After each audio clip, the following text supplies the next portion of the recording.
terima kasih ya sudah meluangkan waktunya. Kita mau praobservasi hari ini. Bagaimana kabarnya Ibu?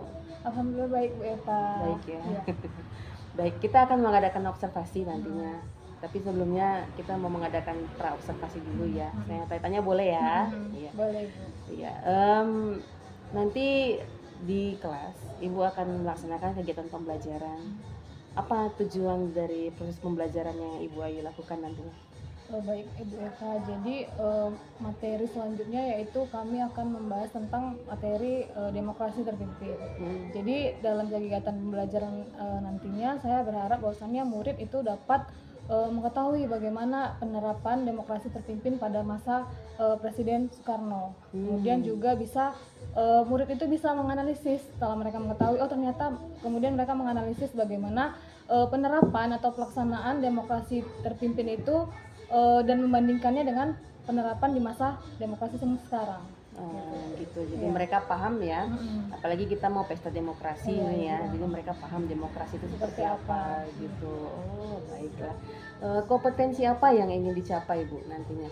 Yang pertama yaitu tentang segi kognitifnya. Jadi dalam pengetahuannya saya berharap melalui kegiatan pembelajaran nantinya itu mereka bisa mengetahui bagaimana penerapannya konsep demokrasi itu seperti apa. Konsep demokrasi bukan hanya mereka pelajari tentang pemerintahan, tapi juga bisa mereka kembangkan di masa yang sekarang. Jadi dalam kegiatan di sekolah, nanti ada pemilu OSIS, ternyata nanti ada juga pesta demokrasi di presiden dan lain-lain. Jadi bisa menerapkan ilmunya tadi ke masa sekarang. Oh iya, jadi bisa diterapkan ya kalau tadi di sekolah OSIS ya. Jadi kalau kelas 12 nanti kan harapannya udah bisa ikut pesta demokrasi juga ya secara nasional ya. Iya.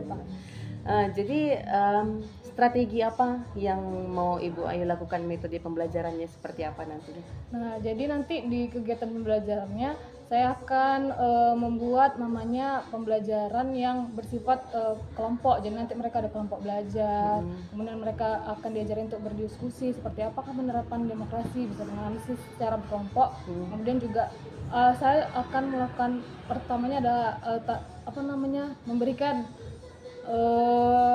sedikit materi atau membuat siswa itu pemahaman bermakna. Jadi nanti di awal mungkin kegiatan pembelajaran saya akan menjelaskan sedikit seperti apa sih konsep demokrasi itu. Kemudian nanti siswa akan menganalisis penerapannya, kemudian juga akan ada tanya jawab di akhir. Jadi mereka boleh bertanya kemudian menyampaikan pendapatnya seperti apa. Jadi media yang Ibu sudah siapkan itu apa? Yang pertama adalah PowerPoint, media PowerPoint. Jadi nanti akan saya tampilkan bahan pembelajaran PowerPoint, nanti juga mungkin ada video dan lainnya. Berarti ada PowerPoint, ada video pembelajaran yang pastinya Ibu nanti pakai Infocus ya. Oke. Kapan kita bisa melaksanakan observasi ini Bu Ayu? Besok tanggal 5 Desember. Besok ya? Oke, besok kita laksanakan observasi. Saya di kelas Ibu Ayu ya? Benar Bu, di kelas 12. Di kelas 12. Oke. Berarti sampai bertemu besok ya Bu Ayu. Kita observasi di kelas. Boleh ya? Iya, boleh. Oke. Boleh. Terima kasih. Boleh sekali sama-sama Bu Eva. Terima kasih waktunya Ibu Ayu. Sama-sama, Sampai Bu bertemu Eva. besok lagi. Oke, Sama-sama. selamat pagi. Selamat pagi Bu Eva. Iya.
perbedaannya. Sedangkan demokrasi terpimpin dia mengejar di mana posisi utamanya adalah presiden yang menjadi utama, yang paling kekuasaannya berbeda kan. Tadi kan parlemen adalah yang demokrasi liberal adalah parlemen yang pegang kekuasaan, sedangkan demokrasi terpimpin adalah presiden. Beda kan presiden dan parlemen. Nah, makanya nanti di demokrasi terpimpin ini lebih condong dia takutnya akan bersifat kediktatoran. Atau diktator apa?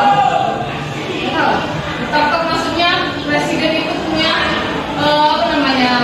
punya keputusan absolut. Jadi dia bisa mengganti DPR, bisa mengganti MPRS, bisa mengubarkan DPAS.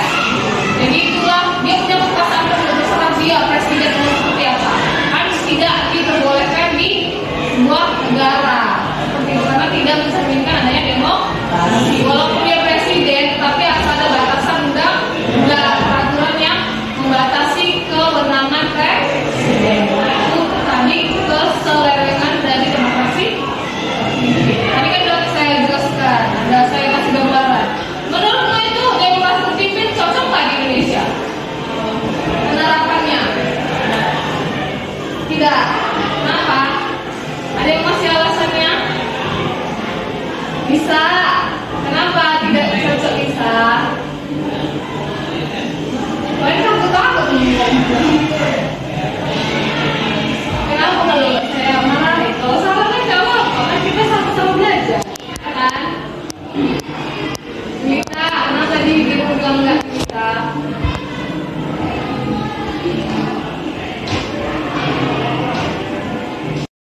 Kan kita akan nanti memilih presiden dan Jokowi lagi. Jokowi udah siap, dia udah 10 tahun nanti gantian. Jadi demokrasi sekarang demokrasi Pancasila kan namanya. Nah, demokrasi Pancasila kita diberi kebebasan untuk berpendapat. Salah satu sebenarnya untuk demokrasi kan saya bertanya kan sama kalian, saya kasih ruang kalian untuk bebas berpendapat. Kemudian kalian nanti pilih OSIS, kan pilih OSIS nggak? Jadi untuk demokrasi. Nah, di dalam bernegara kita nanti akan memilih presiden dan juga kepala daerah dan DPR dan MPR dan lain-lainnya. Nah, kemudian demokrasi terpimpin apakah itu terjadi? Karena terjadi wajar. Dulu bisa kita belajar. Nah, bagaimana dulu wajar belajar? Hah?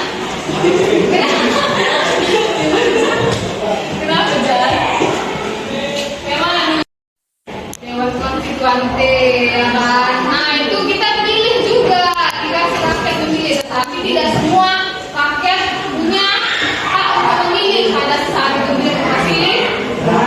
Nah, kalau di masa demokrasi terpimpin malah tidak ada sama sekali yang menentukan dari hasil pemilu di demokrasi liberal malah dibubarkan sama presiden karena tadilah sifat dia hampir absolut ya kan. Jadi menurut sebagai bersama kelompok berbeda. Nah, perbedaannya paling mendasar tentang pelaksanaan pemilu tadi yang dimana demokrasi sekarang kita bisa bebas memilih, kita punya hak suara memilih. Makanya nanti ketika kalian bisa memilih, pilihlah dengan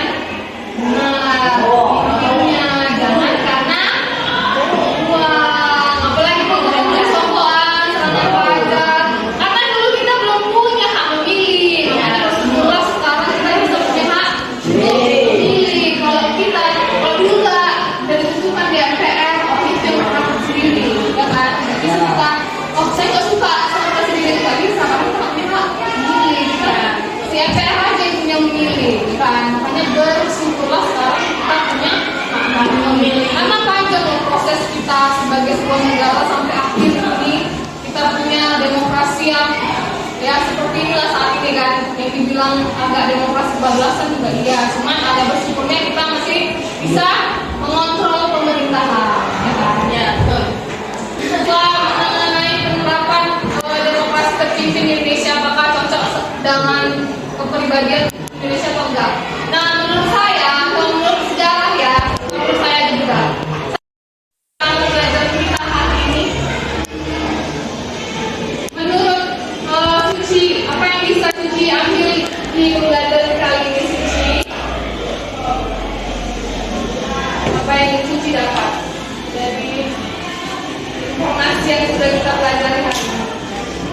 Mungkin kan yang kita katakan tadi Bu, demokrasi terpimpin nggak bisa dilaksanakan di kehidupan sekarang. Dan walaupun itu tidak bisa dilaksanakan di sekarang, terus kita budaya sendiri atau apa dan sebagainya, tetapi kita harus juga bisa memikirkan apakah yang terpilih itu benar nggak untuk di kehidupan selanjutnya atau yang akan mendatang.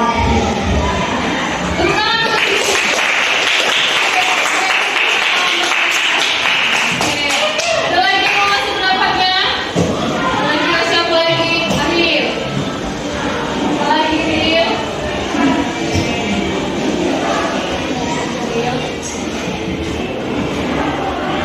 Aku senang nggak belajar hari ini Rin? Menurut aku kayak mana belajar hari ini? Senang Bu. Gak ikut tekan kan? Senang kan belajar?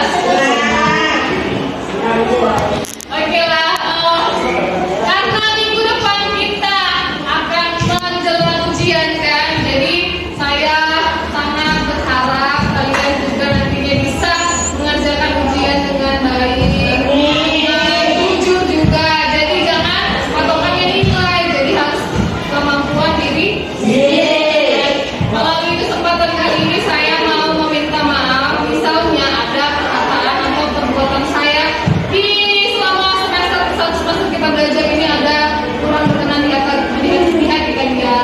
Misal ada saya sering marah ibu cerewet kali lah katanya yang tadi saya lagi ngomong ini. Dia saya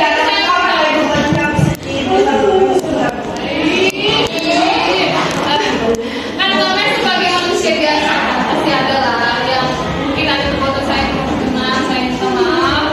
Oke, semangat belajarnya, udah kelas 12 berarti semester depan harus lebih lagi, harus lebih rajin giat belajar, tugas-tugasnya dikerjakan ya kan. Dan aku oke lah, semangat ujiannya. Selamat siang semuanya. Wassalamualaikum warahmatullahi wabarakatuh.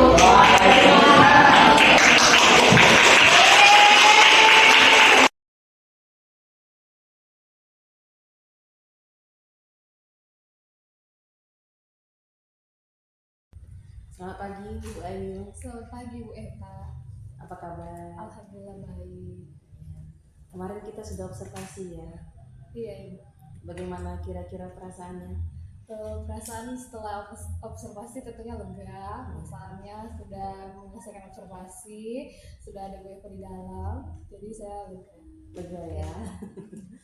Sewaktu diobservasi bagaimana perasaannya? Waktu ketika diobservasi tentunya agak jujur sedikit gugup, ada agak rasa ada Bu Eva takut salah dan sebagainya. Tapi karena itu saya anggap sebagai pembelajaran kan, Bu Eva mau mengobservasi saya, tentu nantinya akan ada hasil kritikan atau masukan dari Bu Eva yang tentunya akan membangun saya. Jadi saya berusaha untuk tenang, berusaha percaya diri dan berpositif thinking. Baik.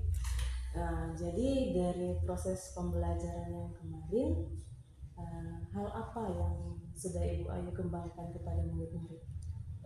Pada saat pembelajaran kemarin yang saya kembangkan adalah siswa itu berpikir kritis. Jadi kan saya mengampu mata pelajaran sejarah. Jadi biasanya kan sejarah itu umum dengan belajar masa lalu. Tapi ketika pembelajaran pada saat itu saya membuat siswa itu mempelajari masa kini dan membandingkannya dengan masa lalu. Jadi mereka bisa berpikir kritis.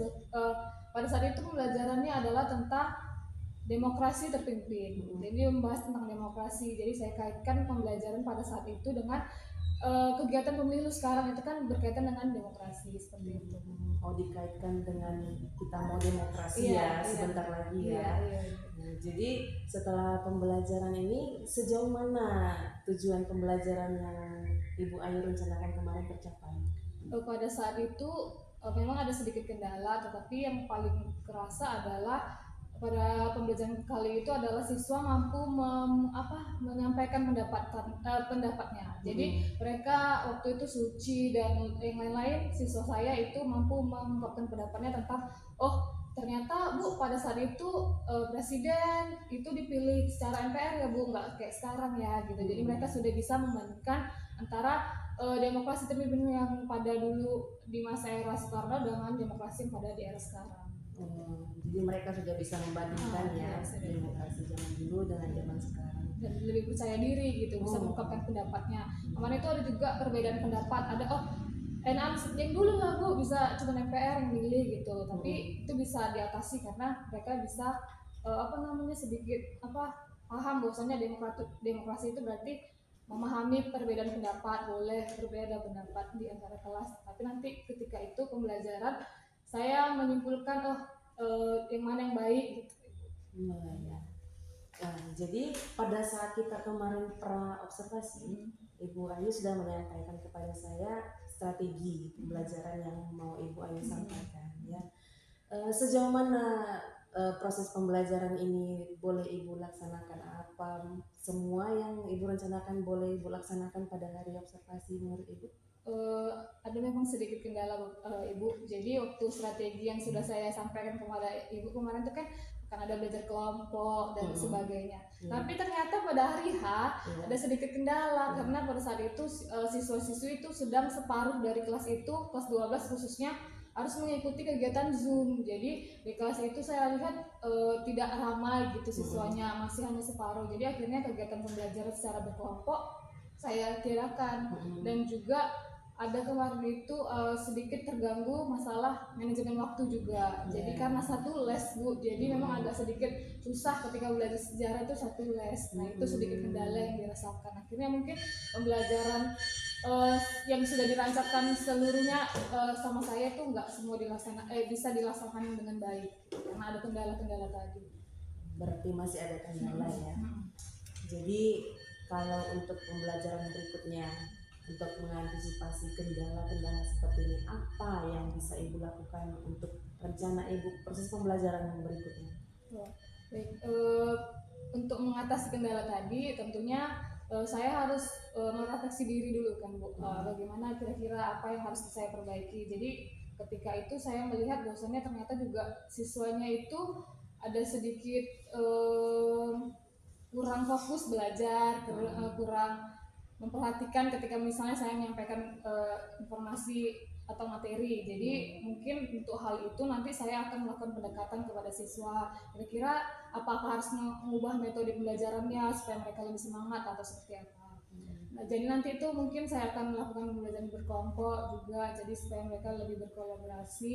Juga nanti ada juga mungkin saya akan bertanya juga ke rekan-rekan sejawat saya bagaimana kira-kira yang pembelajaran apa, dan wali kelasnya mungkin nanti akan saya libatkan juga. Siswa ini seperti ini karakteristiknya, memperhatikan lebih karakteristik siswa, kegiatan pembelajaran diferensiasi gitu ya. Berarti berikutnya Ibu Ayu akan melibatkan banyak ya wali kelasnya dengan guru-gurunya gitu ya, dengan siswanya juga ada pendekatan dengan murid-murid ya. Jadi kapan kira-kira Ibu Ayu akan melaksanakan proses perbaikan dari hasil refleksi yang sudah Ibu Ayu lakukan? Rencana saya dalam waktu dekat ini Ibu. Jadi dalam semester ini, dalam waktu dekat ini saya akan melaksanakan rencana tadi yang saya sudah perbaiki. Jadi saya harapkan bahwasannya nanti saya akan melaksanakan rencana awal tadi sesuai rencana. Jadi bagaimana supaya rencana itu berhasil, mungkin dari manajemen waktunya, mungkin dari mendekatkan saya dengan guru, dengan siswa dan sebagainya, memilih media pembelajaran yang baik, metode dan strategi yang lebih baik. Baik, berarti banyak ya hasil refleksi dari proses pembelajaran kita kemarin ya Bu. Jadi juga sudah ada rencana untuk perbaikan ke depannya, sudah melibatkan orang-orang lain juga di dalamnya untuk membantu Ibu. Ya, jadi mudah-mudahan untuk yang berikutnya nanti ya proses pembelajarannya bisa lebih baik, kita harapkan sama-sama ya kan. Terima kasih banyak Ibu Ayu Iya, sudah sama-sama, Bu Eva. banyak menyita waktunya dari pra observasi, saya observasi dan sampai pada hari ini di masa observasi. Terima kasih banyak bantuan Ibu Ayu. Sama-sama, Sampai Ibu ketemu Eva. di lain hari. Iya, Terima Ibu. kasih. Iya, Selamat sama-sama. pagi. Selamat pagi Bu Eva.